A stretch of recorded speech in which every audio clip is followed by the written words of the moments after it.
പെരിയ ഇരട്ടക്കൊലപാതക കേസിൽ 10 പ്രതികളെ വെറുതെ വിട്ട കോടതി വിധിക്കെതിരെ അപ്പീൽ നൽകാൻ കൃപേഷിന്റെയും ശരത്ലാലിന്റെയും കുടുംബം ശിക്ഷാവിധിക്ക് ശേഷം മേൽക്കോടതിയെ സമീപിക്കാനാണ് കുടുംബത്തിന്റെ തീരുമാനം. അതേസമയം കേസിൽ പ്രതിഭാഗം അഭിഭാഷകനായ CK ശ്രീധരനെതിരെ ശരത്ലാലിന്റെ പിതാവ് സത്യനാരായണൻ രംഗത്തെത്തി.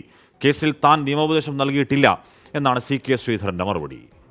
ഈ കേരളത്തിൽ ഇന്ന് വരെ കണ്ടിട്ടില്ലതിൽ ഏറ്റവും തരംതാഴ രീതിയിൽ അയാൾ അധപ്പതിച്ച രീതിയിലേക്ക് എത്തിയിട്ടുണ്ട്. അയാൾ ഈ കേരളത്തിൽ വാദിച്ചതിൽ ഈ വക്കീൽ പണി എടുത്തതിന് ശേഷം ഇത്ര നീചമായ ഒരു പ്രവൃത്തി ചെയ്തൊരു വക്കീൽ, ഒരു മനുഷ്യത്വമില്ലാത്ത രീതിയിൽ നമ്മോട് കാട്ടിയ അതിനുള്ള ഒരു പ്രത്യേക ശിക്ഷയാണ് അയാൾക്ക് ഈ സമൂഹം കൊടുത്തിരിക്കുന്നത്. CK ശ്രീധരൻ നമ്മുടെ അടുത്ത് പോയി ഞാൻ ഇത്രയോ പടങ്ങൾ കാണിച്ചു തരാം. നമ്മളെ കൂടെ ഇരിക്കുന്നതും വേദി പങ്കിടുന്നതും അയാൾക്ക് പണം ഉണ്ടാക്കണം. പണമാണ് അത് ക്രിമിനൽ വാദം നടത്തി കഴിഞ്ഞാൽ മാത്രമേ പണം കിട്ടൂ.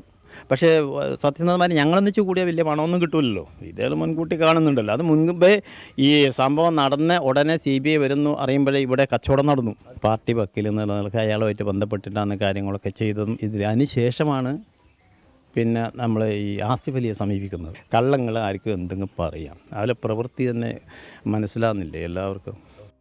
കോൺഗ്രസ്സുകാരനായിരുന്ന എനിക്കെതിരെ അല്ലെങ്കിൽ KPCCയുടെ വൈസ് പ്രസിഡൻ്റായിരുന്ന എനിക്കെതിരെ സ്വാഭാവികമായും ഞാൻ ഇപ്പോൾ എടുത്തിട്ടുള്ള രാഷ്ട്രീയ നിലപാടിൻ്റെ പേരിൽ തന്നെ അവർക്കുണ്ടാകുന്ന വൈരാഗ്യം നിങ്ങൾക്കും ഊഹിക്കാവുന്നതാണ്. നിയമോപദേശം ഒരിക്കലും ഈ സംഭവവുമായി ബന്ധപ്പെട്ടുള്ള ഒരു നിയമോപദേശത്തിന് ബന്ധപ്പെട്ടവരുടെ ബന്ധുക്കളോ സുഹൃത്തുക്കളോ രാഷ്ട്രീയ പാർട്ടി എന്നുള്ള നിലയിൽ കോൺഗ്രസ് പാർട്ടിയുടെ ഏതെങ്കിലും ആളുകളോ എന്നെ സമീപിക്കുകയോ ഞാൻ കേസ് കാര്യങ്ങൾ ഒരിക്കലും ചർച്ച ചെയ്യുകയോ ചെയ്തിട്ടില്ല.